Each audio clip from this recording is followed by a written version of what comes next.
మంది లైన్లో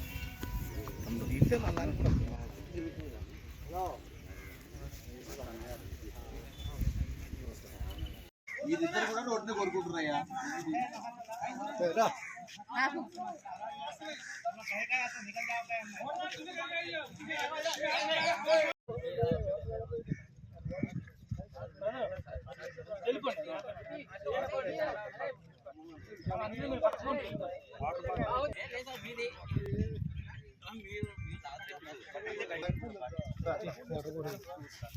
వచ్చినప్పుడే కలిశారు, వాళ్ళకి ఎక్స్ప్లెయిన్ చేశాను. ఎవరిని కలిశారు? ఆర్డీఓ గారిని కలిశాను, ఎక్స్ప్లెయిన్ చేశాను, డాక్యుమెంట్స్ అన్ని చూపించాను. ఓకే గో హెడ్ అన్నారు. మీ పని మీరు చేసుకోండి సార్, ఎవరు వస్తారో చూద్దాం అప్పుడు అన్నారు ఆయన. తర్వాత ఎంఆర్ఓ గారికి వెళ్ళాను, రిప్రజెంటేషన్ ఇచ్చాను, డాక్యుమెంట్స్ ఇచ్చాను, తర్వాత ఆయనకి చెప్పించాను. తర్వాత నేను మెక్లోడ్గంజ్ నుంచి తిరిగి వచ్చి ఫస్ట్ డైరెక్ట్గా మన ఎంఆర్ఓ గారిని కలిసినప్పుడు ఆయన కొద్దిగా దారి ఇవ్వండి సార్, పోద్ది గొడవ అయ్యింది కదా సార్. నేను దారిస్తాను, నాకు అభ్యంతరం లేదు, మీరు అడుగుతున్నారు కాబట్టి. తర్వాత మీరు ఇవాళ ఇదంటారు, రేపు ఇంకొకటి అంటారు, అంత దూరం అవుతుంది కాబట్టి మీరు అండర్టేకింగ్ ఒకటి రాయించండి, అందరితో పెద్ద మనుషులతో, గ్రామ పెద్దలతో అందరితో కలిసి రాయించి సంతకాలు పెట్టి చేస్తే నేను ఇవ్వడానికి నాకు అభ్యంతరం లేదండి. మీకు సర్వే చేసే ముందు నోటీస్ ఇచ్చారా? సర్వే చేసిన దానికి నా ఒక్కడికే నోటీస్ ఇచ్చారండి.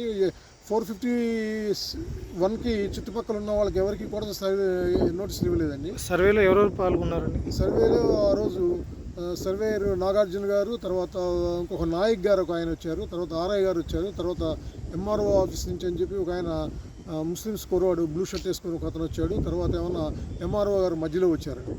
వీరు వచ్చి 451 సర్వే చేయకుండా 452లో మా బంధువు ఉంది, రైస్ మిల్ పక్కన ఉన్న స్థలాలు ఐదు సర్వే చేస్తుంది, మీరు 451 చేస్తా అన్నారు, 452లో చేస్తున్నారు ఏంటంటే అడ్జసెంట్ కదండి అన్నాడు. ఇక్కడ దాకా మీరు 451 లేదండి అని చెప్పిన తర్వాత ఆయన అంతా తిరిగాడండి. తిరిగి తర్వాత అంటే మీకు రెవెన్యూ వాళ్ళు చేసిన సర్వే మీకు నమాజ్ బండ బ్యాక్ సైడ్కి వెళ్ళాడండి. అక్కడ వెంచరేసింది కూడా ఈ దాంట్లోకి వచ్చేటప్పుడు అక్కడ ఒక సత్యనారాయణ రెడ్డి గారిని వచ్చి మా దాంట్లో కొలుస్తున్నాం అంటే మీ దాంట్లో కూడా ఉందని చెప్పాడండి నాగార్జున సర్వేయర్ గారు. ఆ తర్వాత సర్వే నెంబరు 451లో మొత్తం 6 ఎకరాల 3 గుంటలు మొత్తం తిరిగాడండి ఆయన. తిరిగి అన్ని ఇళ్ళకి మార్క్ చేశాడండి, అన్ని స్థలాలకి మార్క్ చేశాడు. అక్కడ చర్చి ఉందండి, ఒక స్కూల్ ఉందండి, తర్వాత ఒక ఇది ముస్లిం బండి ఉందండి, అన్నీ ఉన్నాయి, చాలా ఇళ్ళు ఉన్నాయండి, పర్మనెంట్ కన్స్ట్రక్షన్స్. ఆయన్ని కూడా మార్క్ చేసుకొని ఆయన వచ్చాడు. వచ్చిన తర్వాత మా దగ్గరికి వచ్చిన తర్వాత మా దగ్గర ఆ స్కూల్ దగ్గర నుంచి రోడ్డు మీదకి వెళ్ళిపోయి ముందుకు వచ్చి ఒక రాయి పాతుకున్నాడండి. పాతుకొని ముస్లిం సోదరులతో ఏదో మాట్లాడుకొని ఆయన బయలుదేరి వెళ్ళిపోయాడండి. ఈ విషయం మీద ఎంఆర్ఓ గారు చేసిన పని మంచి పని అండి. ఈ సర్వే చేయించడం 451లో చాలా 6 ఎకరాల మొత్తం కూడా కబ్జా అయిపోయినాయండి. 6 ఎకరాల 3 సెంట్లు మొత్తం కబ్జా అయింది. పర్మనెంట్ కన్స్ట్రక్షన్స్ ఉన్నాయి, ఇల్లీగల్ లేఅవుట్ వేస్తున్నారు, తర్వాత చర్చి ఉందండి, బండ్ ఉందండి, తర్వాత స్కూల్ ఉందండి, ఇవన్నీ కూడా ఏర్పాటు చేసుకున్నారండి. గవర్నమెంట్ సర్వం కాబట్టి వాళ్ళు సర్వే చేయడంలో దాంట్లో తప్పేమీ లేదండి. అయితే ఇప్పుడు ఎంఆర్ఓ గారు నిన్న మీ ప్రెస్ వాళ్ళతో అయితే అండి, ఇప్పుడు ఎంఆర్ఓ గారు ఏం చేశారంటే అండి, ప్రెస్ మీట్ పెట్టినప్పుడు ప్రెస్ మీట్లో మీ అందరి సమక్షంలోనే అక్కడ 451లో అసలు ఎలాంటి కన్స్ట్రక్షన్స్ లేవని అబద్ధం చెప్పేశాడండి. అది కరెక్ట్ అయిన విధానం కాదు కదండి. అట్లా చెప్పాడు ఆయన. 451లో 6 ఎకరాల 3 గుంటలు అంతా ఆక్రమించేసుకున్నారు, అట్లాంటిది ఏమీ లేదని చెప్తున్నాడు ఆయన. తర్వాత ఇది వక్ఫ్ బోర్డు వాళ్ళకి ఎలాంటి స్థలం లేదన్నాడు, చర్చిలు లేవు అన్నాడు, ఏమీ లేవు అన్నాడు, టోటల్గా ఖాళీగా ఉందని చెప్పాడు. అలాంటిది మరి ఇప్పుడు మీరు వెళ్ళి మీరు ఆ రోజు అందరూ కూడా వచ్చారు అక్కడికి, అన్నీ చూశారు, వాళ్ళు మార్క్ చేసేవి, నేను పర్సనల్గా అన్నీ చూశాను. కాబట్టి ఆయన చెప్పింది అది కరెక్ట్ కాదండి. మా సర్వే నెంబర్ వరకు 452లో మా భూమి ఉందండి. ఇది 100 సంవత్సరాల నుంచి మా స్వాధీనంలో ఉంది. మాకు పట్టాదారు పాస్ పుస్తకాలు పహానీలు కూడా ఉన్నాయండి, అన్నింటినీ కరెక్ట్గా ఉన్నాయండి. మేము ఎలాంటి దురాక్రమణ చేయలేదండి. మేము అప్పటికి ప్రజలకి అందరితో చుట్టుపక్కల ఉన్న వాళ్ళకి ఎమికబుల్గా ఉండాలి, అందరితో బాగుండాలి అని వాళ్ళకి దారి ఇవ్వడం కోసం 15 సంవత్సరాల నుంచి నేనేం పరుచుకోలేదండి. ఈ దారి కూడా అండి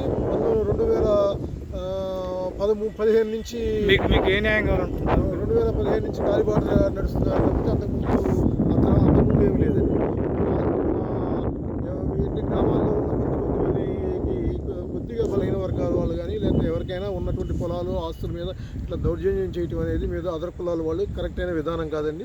గవర్నమెంట్ ఉద్యోగులు వీళ్ళందరూ కూడా ప్రభుత్వంలో భాగస్వాములు అయిన వాళ్ళందరూ కూడా అందరి యొక్క ఇంట్రెస్ట్ని ప్రొటెక్ట్ చేయాలి, అందరికీ సహాయంగా నిలబడాలి, ఎవరి యొక్క ఆస్తులు దుర్వినియోగం చేయకుండా చూడాలి అనేది నేను కోరుకుంటున్నాను అండి. కాబట్టి నేను ఎవరితో కూడా మాట్లాడలేదు, ఇప్పుడు మీరు వచ్చి అడుగుతుంటే తప్పనిసరిగా చెప్పవలసి వచ్చింది, అందువల్ల చెప్తున్నాను. రైట్.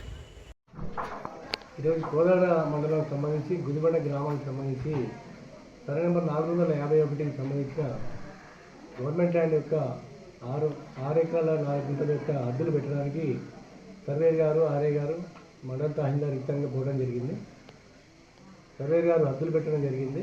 హద్దులు పెట్టిన పిలుప సర్వేర్ ఇచ్చిన రిపోర్ట్ ప్రకారం తదుపరి చర్యలు తీసుకున్నాం. ఈ 6 ఎకరాలు ఎవరు సార్? గవర్నమెంట్ ల్యాండ్ ఉందా సార్ గుడిబండలో? ప్రభుత్వం ఉంది. ఎంత ఉందండి? 6 ఎకరాలు 4 గుంటలు కబ్జాలు గురైందండి అది? వెరిఫై చేస్తాం సర్వే రిపోర్ట్ ప్రకారం. నెక్స్ట్ ఏం చేసుకుంటారు సార్? సర్వే రిపోర్ట్ ప్రకారం మేము ఎంక్రోచ్మెంట్ నోటీస్ అంటే నోటీసులు ఇచ్చి ఖాళీ చేపిస్తారా? అట్లా ఇప్పుడు కబ్జా చేసిన వాళ్ళు ఎవరు వాళ్ళకి ఖాళీ చేపిస్తారా సార్? నోటీస్ ఇచ్చి వాళ్ళ దగ్గర సార్ ఈ వక్ఫ్ బోర్డు భూములను నెక్స్ట్ అక్కడ జరుగుతున్నటువంటి ఇంకొక అతను మూర్తి అనేది వీళ్ళది ల్యాండ్ ఇష్యూ జరుగుతుంది, అది మీ దృష్టికి వచ్చిందా సార్? అది మా దృష్టికి రాలేదండి. మా దృష్టి ఏమైనా గవర్నమెంట్ ల్యాండ్ ఎంక్రోచ్మెంట్ ఉంటే దాని గురించి వెళ్ళాము మేము. మా ల్యాండ్ వరకు మేము వెరిఫై చేసుకుని ఇప్పుడు ఈ వక్ఫ్ బోర్డు సంబంధించి కానీ లేకుంటే మూర్తి గారు మీ దృష్టికి ఏం రాలేదు సార్? వీళ్ళకి ల్యాండ్ పంచాయతీలు ఉన్నట్టుగా అక్కడ వాళ్ళ భూమికి సంబంధించి వివాదాలు జరుగుతున్నట్టుగా ఫిర్యాదు ఉంది సార్. ఇప్పుడు ఈరోజు బోర్డు ఫిర్యాదు ఉంది. మాకు ఇచ్చిన ఫిర్యాదు ఒకటి వక్ఫ్ ల్యాండ్ సంబంధించి పక్కన పట్టేదారు ఎంక్వైరీ చేస్తే ఫిర్యాదు. అక్కడ వక్ఫ్ భూమి ఎంత ఉంది సార్ అక్కడ? దాంట్లో మా రికార్డ్ ప్రకారం వక్ఫ్ ల్యాండ్ అనేది మా రికార్డ్ ప్రకారం లేదు, వాళ్ళు ఉన్నదని ఆరోపిస్తుంది. అది కూడా సర్వే చేస్తే వక్ఫ్ ల్యాండ్ కాదు గవర్నమెంట్ ల్యాండ్ అనేది తెలుసు. ఒక బోర్డు ఎవరు వచ్చారు సార్ ఈరోజు? అంటే వాళ్ళ భూమి ఉందని ఆరోపిస్తుంది కదా, మరి ఎవరు వచ్చారు అనేది వాళ్ళు ఏమైనా పిటిషన్ ఇచ్చారా? ఇది కొలవడానికి వాళ్ళు ఏమైనా పిటిషన్ వినతి పత్రాలు ఏమైనా ఇచ్చారా? కానీ వాళ్ళకి ఎటువంటి భూమి లేదా సార్ అక్కడ? సర్వే రిపోర్ట్ ఇస్తే మా రికార్డ్ పరంగా అయితే లేదు.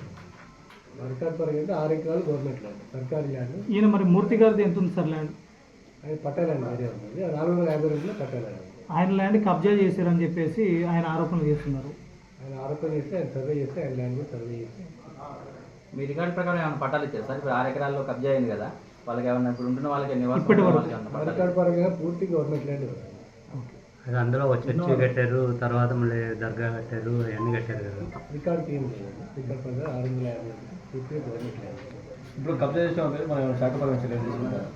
నోటీస్ ఇచ్చేసి ఎంక్వైరీ పెట్టుకోవాలి. వాళ్ళ దగ్గర వాళ్ళ ఆధారాలు ఉంటే ఎంక్వైరీ చేస్తాం, ఏం లేకపోతే ఎంక్వైరీ చేస్తాం.